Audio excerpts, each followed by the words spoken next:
Welcome to our privacy and security for primary schools presentation. We'll be focusing on years 3 and 4 and years 5 and 6 of the Australian curriculum in this video presentation. And welcome to this presentation. My name's Meredith Ebbs. I've got over 25 years teaching experience. I've taught both primary and secondary from foundation to year 10. And I've also worked with the University of Adelaide on the CESA Digital Technologies project, upskilling teachers with teaching of digital technologies. In a past life, I worked in the corporate sector as a computer trainer and a technical writer. And I'd like to introduce Dion. Hi, everyone. My name's Dion Scanlon. I'm a Tasmanian educator. I've worked for about 25 years in the Catholic system in Tasmania. Started as a primary school teacher and moved through middle school and into high school. Most of that time I have spent being a coordinator of ICT programs and also working as a digital technologies teacher. So I have lots of experience across a variety of different contexts within Tasmanian education. We're now going to just give you a quick overview of this session before we move on to getting into the content that we're going to be focusing on today. This session today is the 5th in a series of 7 webinars, and we've got a series for 5 to 2, 3 to 6, and 7 to 10. Our goals for this session today is to unpack the concept of privacy and security, examine the changes in the Australian curriculum from version 8 to version 9 in relation to digital technologies and specifically privacy and security, and explore a range of lesson ideas and assessment opportunities for your classroom in relation to privacy and security. So privacy and security are new topics in the Australian curriculum, and it's important that we take a look at the definition of these terms to have a good understanding of what it is that we're dealing with here in this new section, this new core concept of our digital technologies curriculum. So the definition from the glossary, the Australian curriculum glossary that you can download for version 9 of privacy says the ability of an individual or group to control who can use or see information about themselves.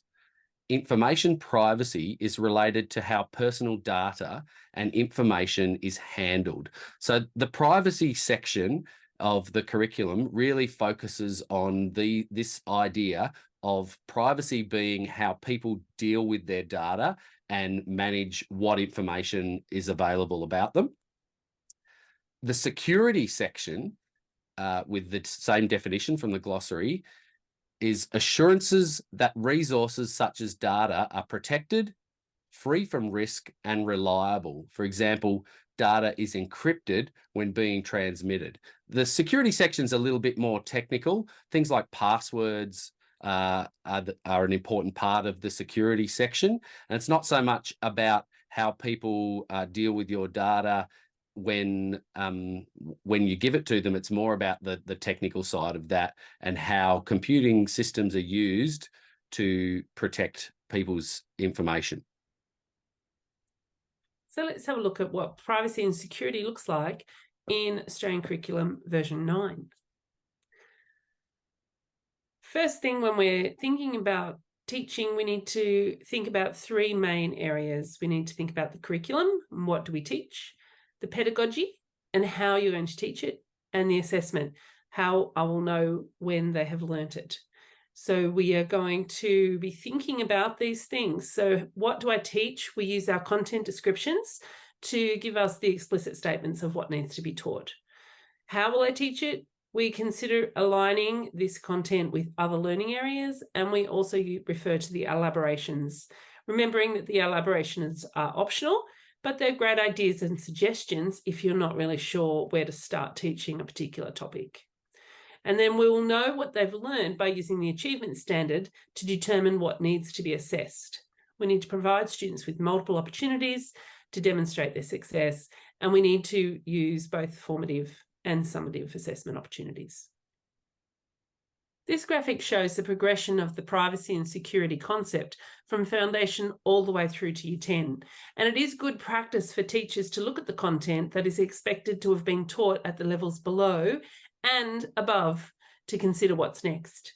This is particularly important if students have not engaged in the DT curriculum previously. We start with identify personal and private data and account access in the junior years, moving on to password security and an awareness of your own digital footprint by the end of year 6. Then moving into secondary years, they start with the analysis of their own data usage through to more complex concepts of cybersecurity, threats, privacy principles in years 9 and 10. The light blue section in this graphic are the security descriptions, and the darker blue are privacy. In years 3 and 4, students learn that using memorised passwords can provide secure access to digital systems, and we're focusing on their use of school-based systems and school-based computers, and why these passwords should be easy to remember, but hard for other people to guess.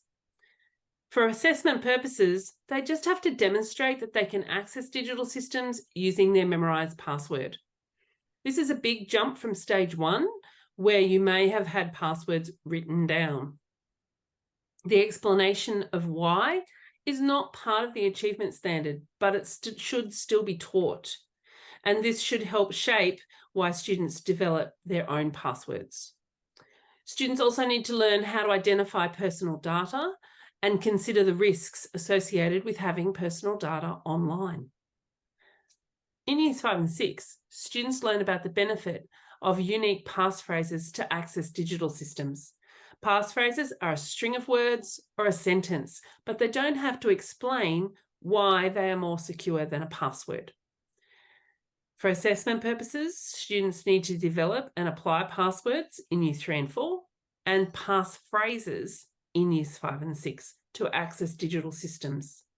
In years 5 and 6, they'll also be accessing multiple digital systems.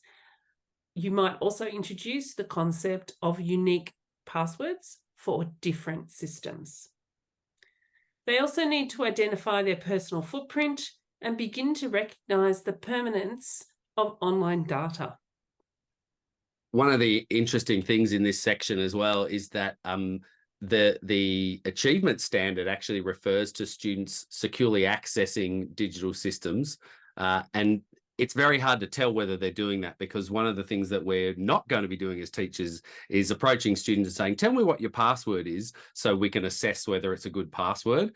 It kind of goes against the whole idea of the concept of having secure access and privacy.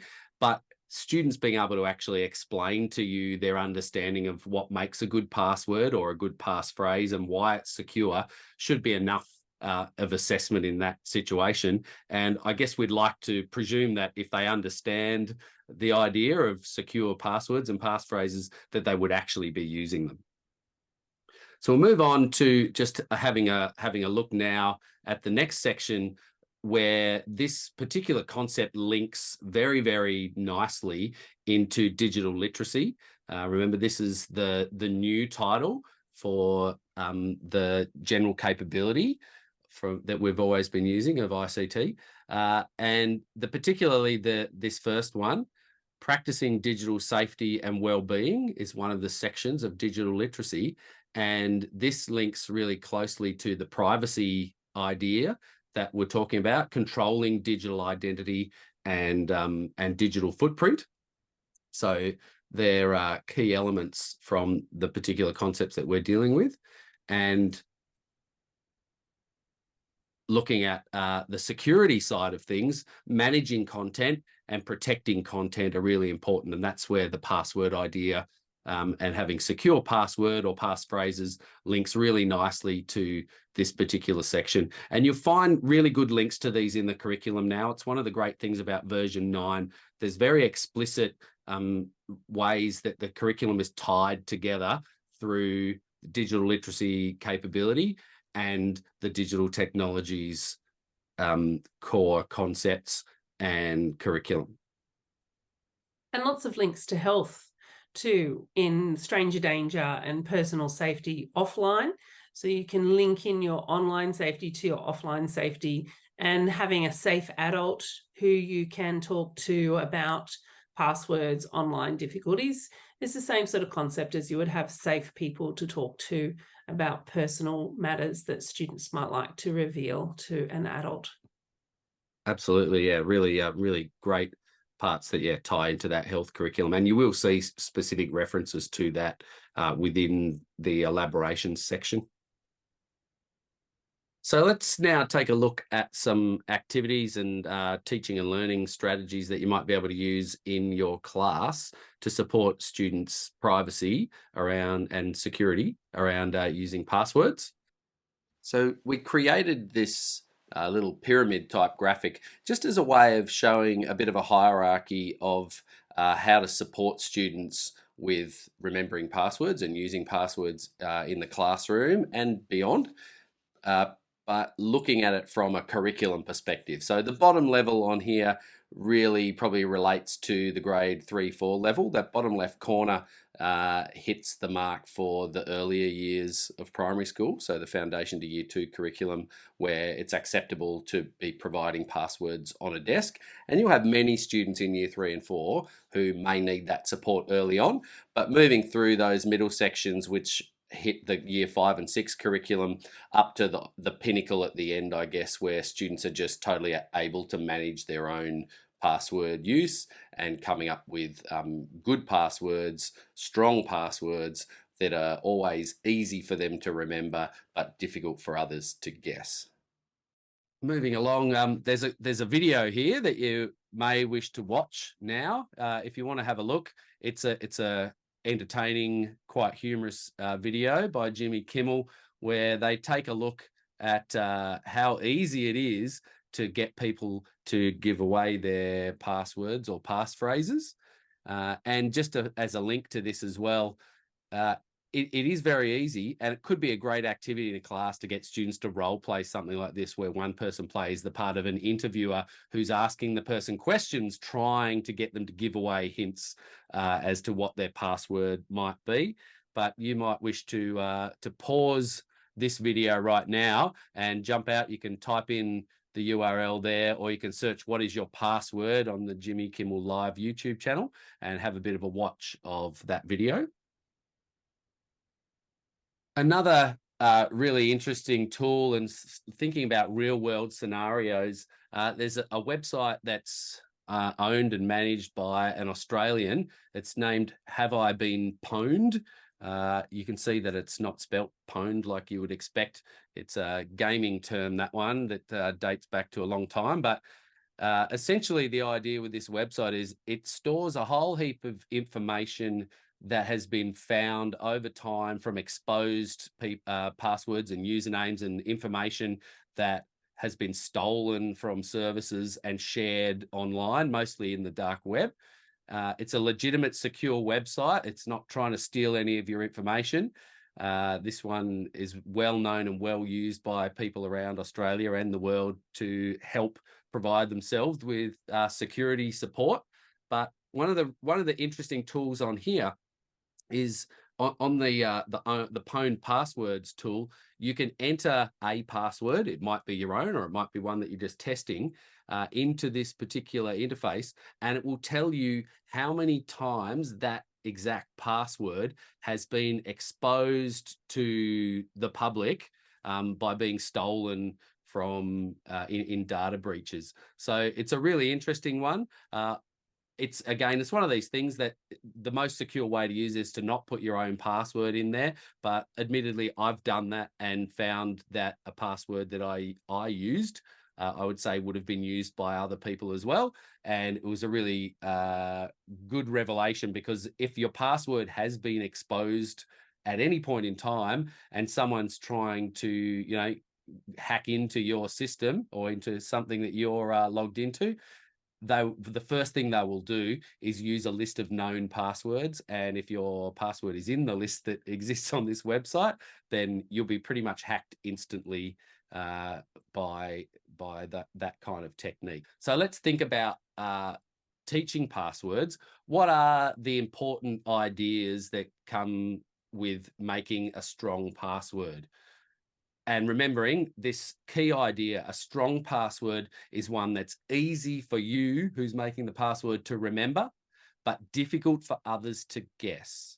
Okay, in a classroom, the person most likely to want to try and, or not want to, but to try and use your password is probably a friend who's trying to play a prank on you, or someone else in class who's just up for a bit of mischief. So that's, if they can guess your password, then your password's not very good. So the idea here, let's have a look. Longer passwords are better. This particular one, which comes from Grok Resources, says use 12 characters or more. Now, at a year 3-4 level, that may be a bit tricky to remember a word that's that long, but the longer a password is, the harder it is to be stolen by someone who's using an automated system to try and work it out. So the longer the better, but you make decisions around a password that has to be easy to remember as well. Unusual passwords are important. So using common words from the dictionary, for example, don't make your password secure. If someone's going to try and use an automated system to work out what your password is, they will check known lists first. They'll check lists of passwords that have been exposed. They'll also just check dictionary words.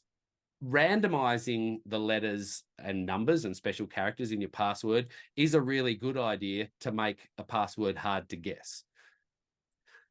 Step 3 up on here is memorable. The example there, Apple Scooter Thunder. Okay, it's a nice long password, but it's made up of 3 words. They're quite random. They're not really linked to each other, but that is a better password than ABC123. Because it's much, much longer. But sometimes people are tempted to use personal information in those, and that's a really bad idea as well, because if your password does become exposed, then maybe your date of birth or your middle name or something is also exposed, and you're giving away more information about yourself. Secret, just don't tell people. We do talk to students, though, about having a trusted adult or a trusted person who may have their password in the context of a classroom. Your teacher is definitely the trusted person, but not your best friend or not the person sitting next to you. They should not be exposed to your password, and that's someone who you definitely should not be sharing with. Unique passwords. So this is where we're getting to the grade 5-6 curriculum, the idea that for each service that you have an account for, you need a different password for. That's the most secure way to access sites on the internet, is by having different passwords for each one, so that if one gets exposed somehow, all of your others are still secure. Whereas if you use the same username and password everywhere, all it takes is one data breach in one of those places for someone to steal your credentials, and then all of your logins are now insecure and you have to go and change everything. So tricky, that one, but it's a really important part of the year 5 and 6 curriculum. And coming up with strategies for how to make those passwords memorable or easy for you to remember in each one is something that we'll talk about just a little bit later in this presentation, once we start talking about passphrases. And then finally, special characters. This is an interesting one because some systems force you to use a symbol or numbers, or like the special characters in your passwords. Now, taking a word and simply replacing some of the letters in it with special symbols does not make that password stronger. The length of your password is what is going to make it stronger and make it less easy to be able to be stolen by somebody. Just substituting some special characters in, so an @ symbol instead of the letter A or a 0 instead of an O, is not actually going to make your password more secure. However, those systems that force you to use them are doing it because it is more secure and harder for people to guess your passwords if you use randomized versions of those. So just be aware of that. I'll just say that again. It is not more secure for you to take a word like Apple and replace the A with an @ symbol and the L with a 1 and the E with a 3. The password is still equally as insecure as just using the word Apple straight away. So another tool here for checking on passwords. I find this one really good. I, again, like collecting data on things and looking at patterns and trying to work out what's going on. You can see in the little screenshot here, this "how secure is my password" says that particular password that was typed in would take a computer about 3 weeks to crack. So the idea of cracking a password is using some kind of automated system that tries all possibilities and eventually will succeed in finding what your password was. The longer it is, the better. You can type in as many characters as you like in here, and it goes out into, I think Meredith typed in one yesterday that ended up, did it say like Billion. multiple billions of years? Yeah. So, so you can create strong passwords that are very hard to be cracked, but the general idea with that is they just have to be really long, and the longer your password, the harder it is for you to remember. So coming up with strategies is really important. With, again, a site like this, we don't really know how trustworthy they are. I mean, they do have the domain name security.org, so it sounds pretty trustworthy, but typing your actual password into here could be risky. The site claims that they don't store any information or they don't send it anywhere. It's all dealt with within your browser, but you never know unless you check in inspector mode and look at all the coding of the website and within the HTML and the JavaScript to see if it's sending that information. It's always a risk. So just be wary when using those kinds of things. But it would be a really excellent tool for students to go, well, I'm thinking of making a password that uses this strategy, and they could type an example into here to see how secure it is. The longer it would take to crack it, the stronger or the more secure that password is. It would be a good tool to transition from password to passphrase. You might have students enter a password at the end of year 4 or the beginning of year 5. What was your password last year? We're not going to use that anymore. We're going to change it. Enter it in there, see how secure it is. And if they've used, I don't know, the breed of dog that they own, they will probably find it's instant that it can be hacked or accessed. But if they change it to a sentence, that is actually how I got the quadrillion years, was using quadrillion, that's a right. a long sentence where I substituted a few things, but it was very memorable, ironically. But I think it was about 14 characters. And just some examples there too. You could ask students to think of bad passwords and put them in to see how short they could get the something to be cracked as well. So things like 1, 2, 3, 4, 5, 6, again, common patterns, they basically will be practically instantly cracked if you're using passwords like those. But again, it's just an intriguing thing for kids to play around with and to see, you know, what makes a password really bad and insecure and what makes one secure. That actually is a list of the most common passwords for 2023. Great. So very thoughtful. Very hackable. That's right. So we'll just take a little bit of a look at passphrases now for year 5 and 6 curriculum, and basing on that premise that the longer the password, the more secure it is, but it does become harder to remember. So it's important to come up with some kind of strategies for creating passphrases so that there's a memorable pattern in the way the passphrase is constructed, but the phrase itself does not become memorable or easy to guess by others. So the pattern becomes the easy to remember part, not the actual passphrase. One way of doing this is basing the passphrase on a strong password with some added words or some form of encoding or symbols that are put at the start or the end or in the middle, depending on the service for which the password is being used. So an example may be to use some kind of modifier based on the service the password is being used. So if the strong password is strong chicken motor love, notice the spaces. You can have spaces in passwords. Then a modifier might be putting #FB at the end or #Insta at the start, bearing in mind that an unpredictable passphrase is best. Now, creating that phrase of words which is pretty random. There's a great tool there on that eff.org/dice link, where it actually gives you a method of creating your password without it being generated online. So you roll some dice and you look at a list of words, and that helps you to generate your string of words for your passphrase. It's a great random way to do it. Hard to remember, but again, if a student can remember those 4 words all the time and then create modifiers that are going to help, then they're going to be able to build strong passphrases in an effective way.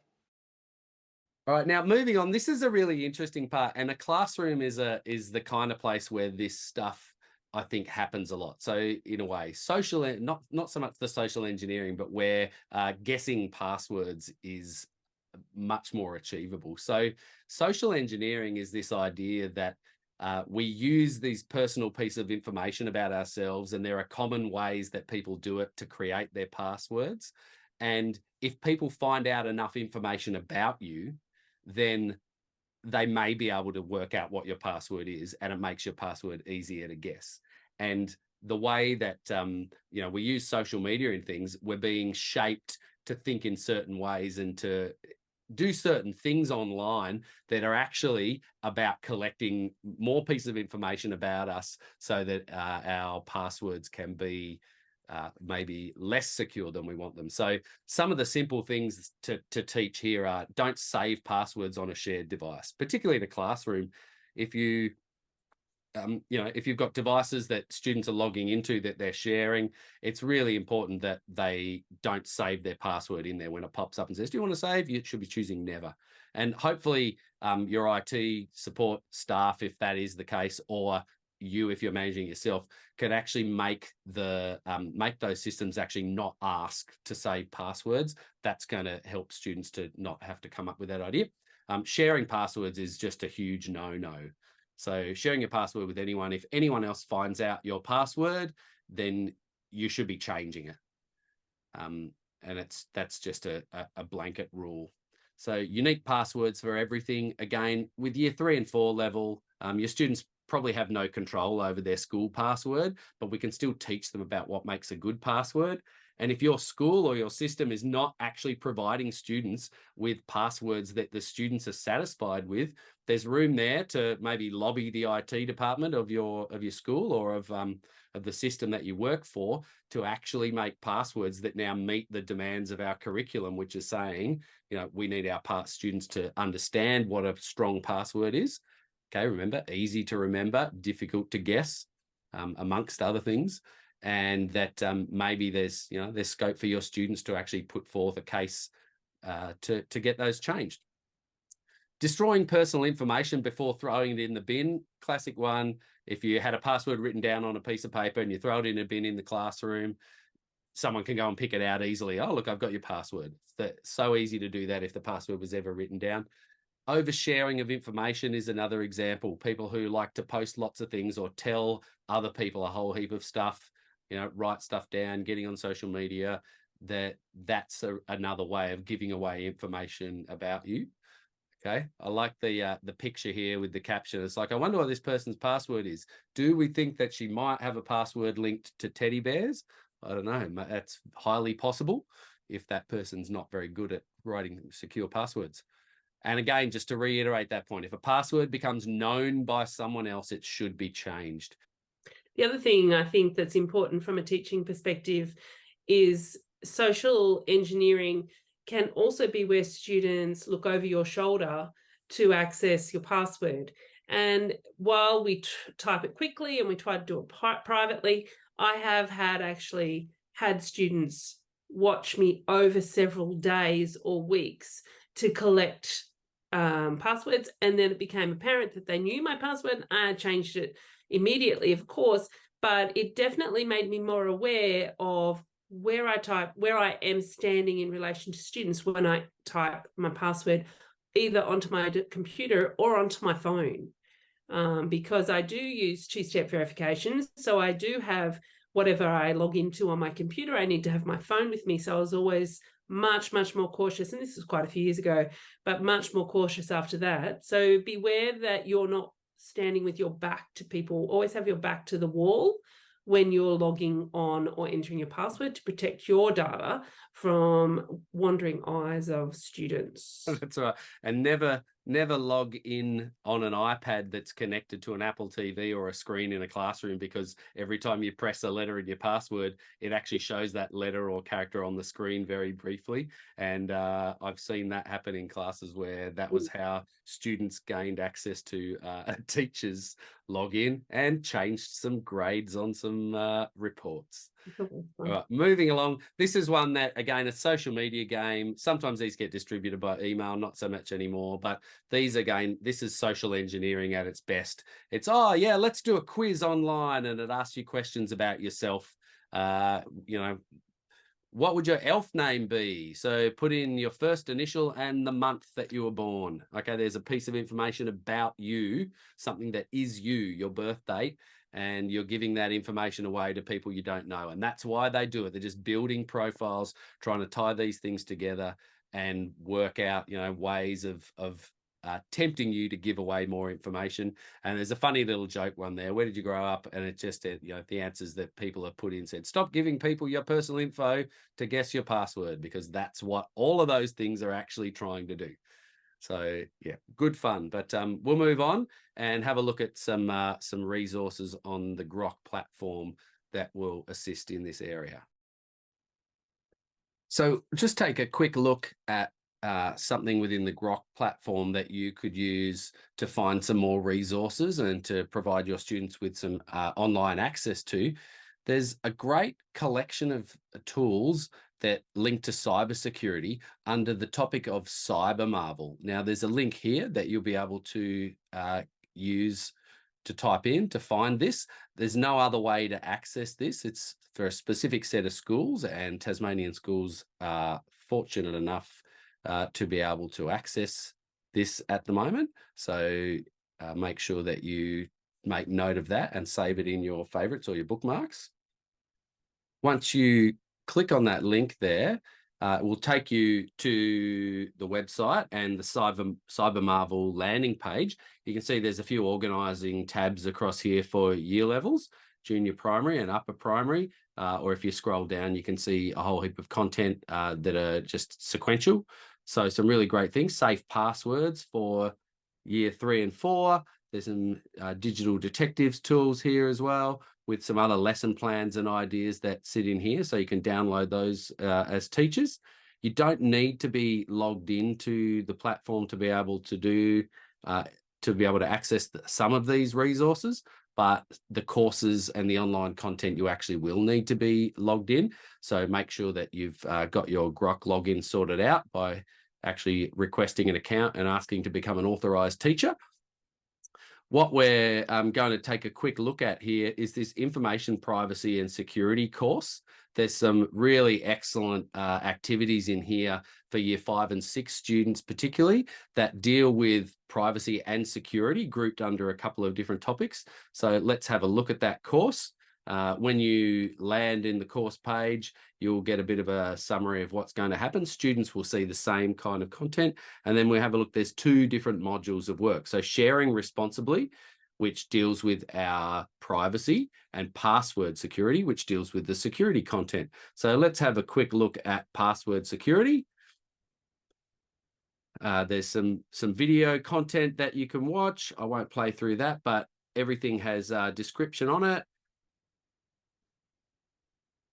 Another video here about common passwords. And then once you get into the little square shaped buttons, we've got this simulated phone that has some social media apps in it that's filled with content. And it says, Brendan's using a common password for his fist bump account. See if you can work out which one it is. And you can actually use the app and go through and maybe find information from Brendan that he's given away somewhere about his password. So pretty sure your dog is cuter than you. Here's Brendan talking about that. But you can then find the password somewhere and type it in. And if you need a hint, you'll get a hint. Open the password file and try the passwords from there. So I won't go through and give away any answers here, but you can type in the password that you think it is.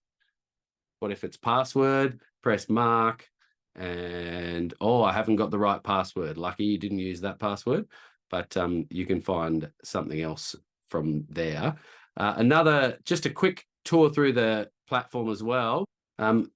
Another place you may want to look is in the schools section under resources, something that a lot of teachers aren't aware of that's there. Unpacking the curriculum is also great. That hasn't been updated to version 9 yet, but under the resources section, you can see all of the courses, and there's a whole variety of things other than courses as well, teacher resources and videos, and there are posters and things. So for this particular section, we might want to click on cybersecurity, which narrows it down. We can also choose the year levels. If you click on year 3 and 4, there's not a lot of content at the bottom end with primary school. Cyber Hunt has some really good fun activities though, and that's being updated to be released soon. And then years 5 and 6 you can add as well, and there's more content in here that's relevant to them, including there's a poster and things down here, or you could actually click on teacher resources and there's a variety of different things in here as well. So there's lots of information in here and lots of really great resources that you might want to have a bit of a poke through, and eventually we'll get the unpack the curriculum section sorted out for version 9 as well. But as I said, currently we won't have the privacy and security content in here because that's not one of the core concepts of the version 8 Australian curriculum. Now we've got some activities for how to teach protecting data. And the first thing I'd like you to do is to think about how your data is collected. So while you're thinking through that, you might do it alone or you might do it with some colleagues. Write down on a piece of paper all the places that you have given data and what you gave them. And so you'll need to press pause. This is just so that you're aware of the data that's being stored about you and your students. You might repeat this activity later with your students so that you're aware of how data is actually collected. Now, when you're brainstorming, you might start with one form. Think about one form that the students or yourself might fill in to join a website or an app. What types of data is asked for on that form and what have you given away? Every time you enter a competition, you're asked your name, your email, your date of birth, and you're sharing data. Then that is stored by that company. Have you ever wondered how long they store it for? Have you ever asked how secure their storage systems are? You can email companies and request they delete your profile and all associated data. So now I want you to press pause and take some time to think about the number of places that you've completed a form and given a company your personal data. Take a look at the saved passwords on your mobile phone computer, and every one of those sites is storing some information about you. And this is part of your data giveaway. You were given free information about yourself to some or all and more companies that you've filled in forms for. When you're filling in a form, always ask yourself, why do they need that information? And we need to teach our students exactly the same thing. Be critical about the data that you give away for free and be critical about what they're going to use that data for. This is an example of our free downloadable cybersecurity cards. You can use them as unplugged activities. And we also have a PowerPoint that goes along with that on our website. Just when you go to the website, click on cybersecurity and have a look through those cybersecurity resources there. Or you might go to resources and search with the filter 3 to 6. You can also order them as printed cards. You can use the QR code or just type that in. And yeah, we've got lots of scope to give away cards to schools. So free resources, and there are really excellent activities, those ones. This is a wonderful resource for F to 4. I have used it with Year 5. but I did find that my Year 4 class last year really enjoyed Hector's World. Hector's World is a New Zealand product, and the esafety.gov.au website has downloadable lessons. So Hector's World is about underwater sea creatures that have cyber adventures. They have a lot of problems with keeping their personal data safe, and they go through the mystery and the activities of how they solve their problems. There's 5 episodes that have different topics of keeping yourself safe. And there's also downloadable lesson plans for teachers. So the resource is listed on the previous slide. It's also listed at the end in our resources section. You can also find some more activities with health links at these 3 websites. And you will also have available to you a printable PDF version of our slides for use later on. Who doesn't love a good picture book? These picture books here are a series written by Kim Maslin, who is an Australian teacher and author, and her books have a cyber theme. You can go to her website and get some downloadable web. You can go to her website and get some downloadable lessons or purchase the books. This is 4 more books that I've used personally. The Goldilocks one is particularly popular with stage 3. It's about cyber safety with the Goldilocks theme. But it's important to check your library with your librarian. A lot of these books are in our local libraries. Using picture books to teach cybersecurity is a fun way to have your hook come into the teaching. Sit down after lunch, read a book, and then move into your lesson. Once Upon a Time Online is a great one with the Red Riding Hood theme. Fabulous Friend Machine is very common in a lot of school libraries. It's about a chicken that finds a phone, makes friends, forgets all her farmyard friends, and is too busy on her phone. A great resource for Years 5 and 6. She then has a party and invites her newfound friends to come over who happen to be wolves. And the wolves come, and all of her farmyard friends save the day and help rescue. So plot spoiler. Yeah, you should have given a spoiler alert, Mary. I should have given a spoiler alert. I'm so enthralled by this book. I really need to go out and find a copy of it. It appeals to me in so many ways. I just love to know how the chicken actually manages to get the phone around. Look, I actually really love this book. I've used it with every class for years. Very popular with the kids because sadly, even though they're not supposed to be having access to social media and online spaces, parents are giving their students or their children phones for personal safety and protection, as well as, presence. So it's really important that while students are not supposed to access online spaces, we know they are.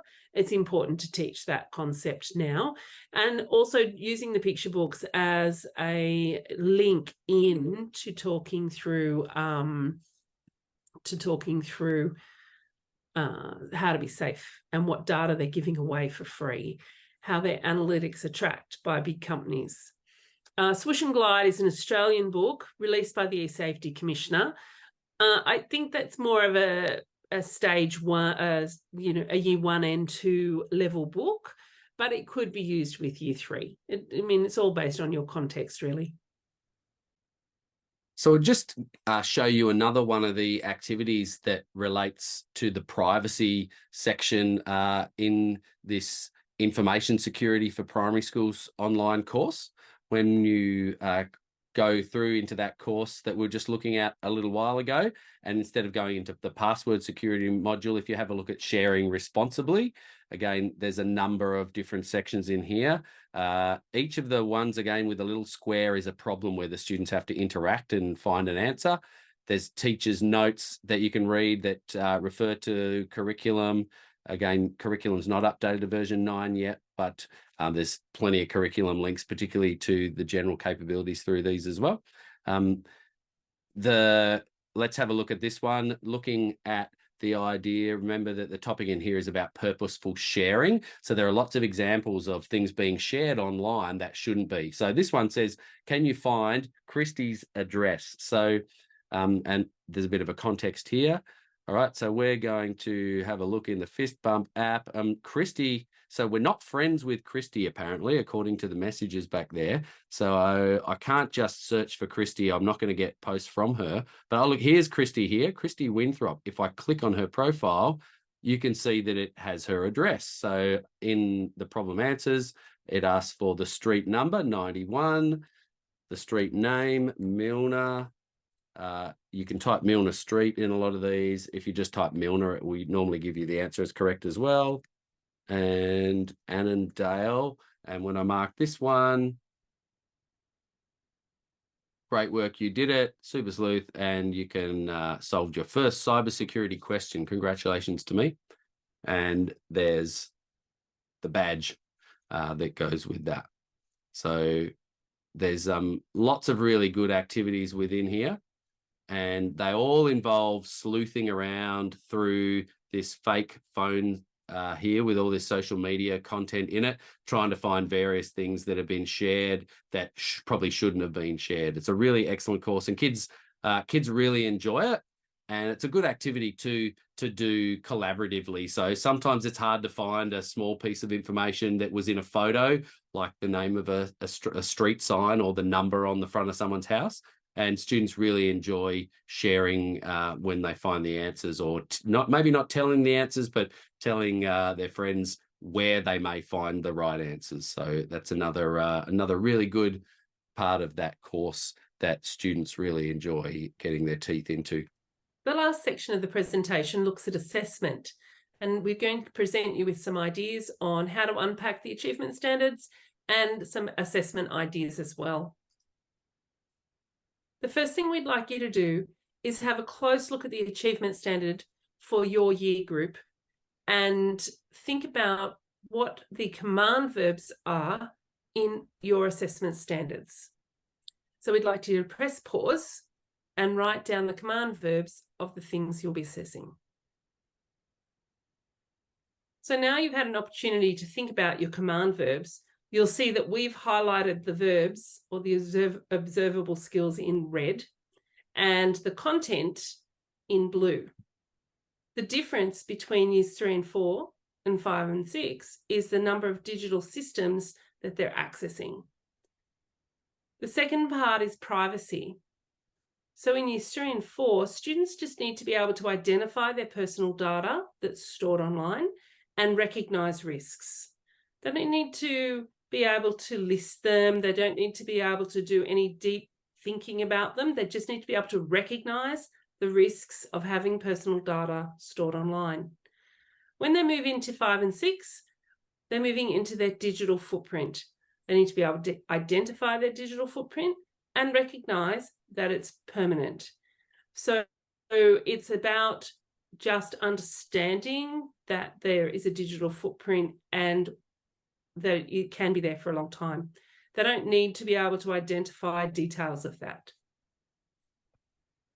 The other thing that's interesting with this particular the skills or the verbs here is the adverb securely access. That we talk about how students do that. It's difficult to quantify that or to even assess that in some ways, but it implies that the idea with the securely word is that they're using a secure password while they're doing it. And again, to decide whether or not they are using secure passwords just involves conversations with them about their understanding of secure passwords and how to make sure that they can create them without actually telling you what their password might or might not be. So this is one assessment task idea that you could use to assess that concept of secure access. But do they understand what a secure password is? Do they understand how to compose a secure password, and for years 5 and 6, a secure passphrase.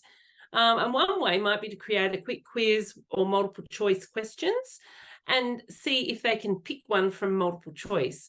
That's not a difficult thing to do for them, but it would be using a tool like Lookit or Kahoot would be a fun way to do it and collect the data. You could use Google Forms, Microsoft Forms, they do the same thing as well. So these are the types of skills you would be looking to observe from the result of that assessment task. So you looking down the bottom, we've included the achievement standard related to each grade or each year group. And it's important to remember those while you're devising the questions. So another example of an assessment task that you might choose, this time assessing the privacy element of the concept, looking at personal data and digital footprint, is providing students with some kind of form that might be filled in. So it could be a real form for a sporting club or something like that. Or you can easily make one. I'll show an example in a second of one that I made in just using a spreadsheet software that students can have a look at and try to decide what kind of information they're giving when they fill in that form, and whether the information's necessary and whether it's risky or not a good idea to give that information away when filling in that form. So for years 3 and 4, again, they're just listing information that will be collected. What kind of data is the form asking them to give? Another simple way of looking at that might be, is it safe? So if you complete the form, if you give them all the information, what is something that might go wrong? And then generalizing is a really good way to check for understanding. How could students identify if any form is unsafe? And for year 5 and 6, a little bit more advanced than that. So listing the information, identifying elements of information that are sensitive information. So which of the form fields or what pieces of information are being asked of you that actually are potentially dangerous, or potentially, we call them sensitive information. How might completing the form impact on you in the future? You'll see from the example of this form in a moment that it's pretty obvious, I think, on this example why. How could you identify data collection that might impact on your digital footprint? So is the information that's being collected going to be private, or is that going to be something that's lives somewhere that people can find about you for a long time? So this was just an example form. It actually lives in one of our online courses as an example from some web security.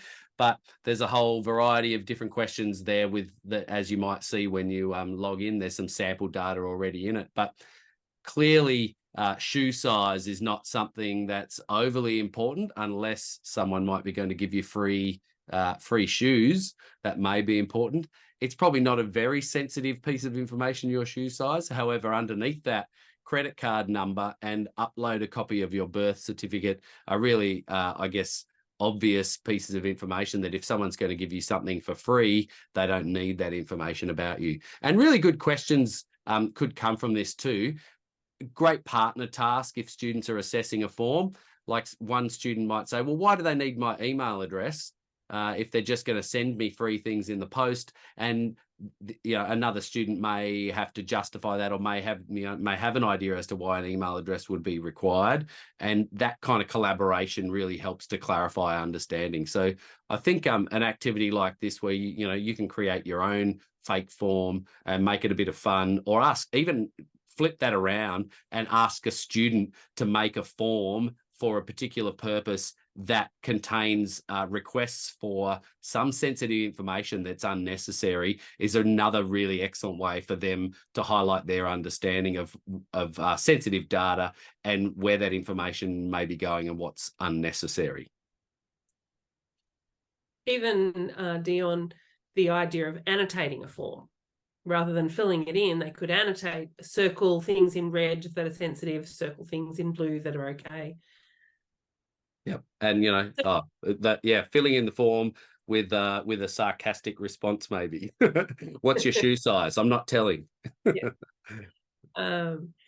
So when this is an example of an assessment task for years 3 and 4, and when you're assessing, you need to focus on the command verbs in the achievement standard, and you need to focus on those when you're planning your task.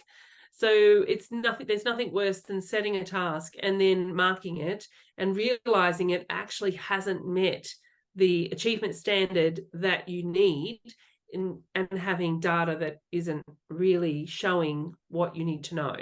So really focus on the achievement standard when you're planning the task, and then when you're setting the questions carefully, as a very difficult thing to get an accurate assessment task, especially when you've got the entire achievement standard to think about in every area.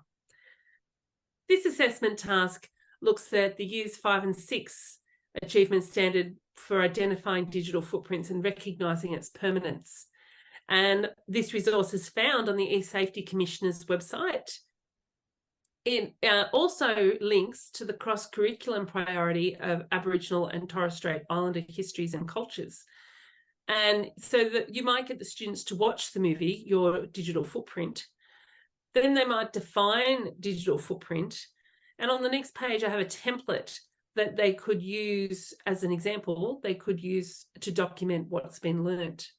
You'll notice at the bottom of this template, it's actually got the extracts from the achievement standard.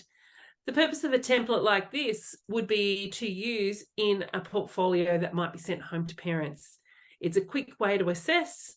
It allows students the opportunity to self-assess their progress, and the teacher can very quickly circle beginning, year level, or achieved as or beginning, competent, and achieved as an indicator of how this child is progressing in this achievement standard. You could also use a template like that, Meredith, after students may have completed the Information Security for Primary Schools Grok course.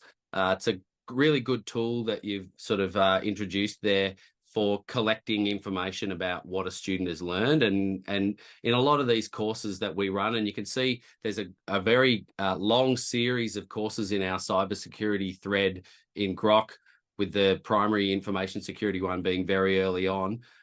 There's a lot to come for students over the years that they travel through their schooling, but being able to actually provide some evidence of learning after that, and that you can use for assessment, is really important. And those kinds of forms and template ideas where students are actually reflecting on what they've done are a really powerful way to find out what students have been learning.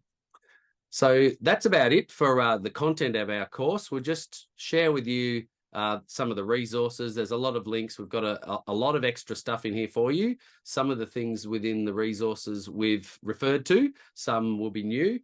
Your best way to access these would be by downloading the PDF of the slides that you'll be provided with, and then you can click through those links to have a look. But there's some more resources here. Some of those are the ones that we've used in the slides as well, and links to those picture books that Meredith talked about, and a little bit of additional learning around passwords. The follow-up from this session will be the next series of webinars for primary school is on digital literacy, and there's also some data collection and analysis workshops, for happening for secondary schools. But we'd like to thank you for watching, and remember, Grok Academy website, our platform, is free for all learners in Australia at the moment and into the future, and you can register yourself and get your students registered there.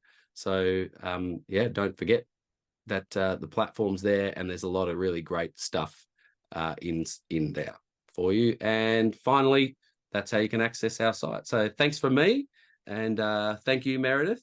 Thank you. And we look forward to presenting to you further with some of the more courses that we have to come.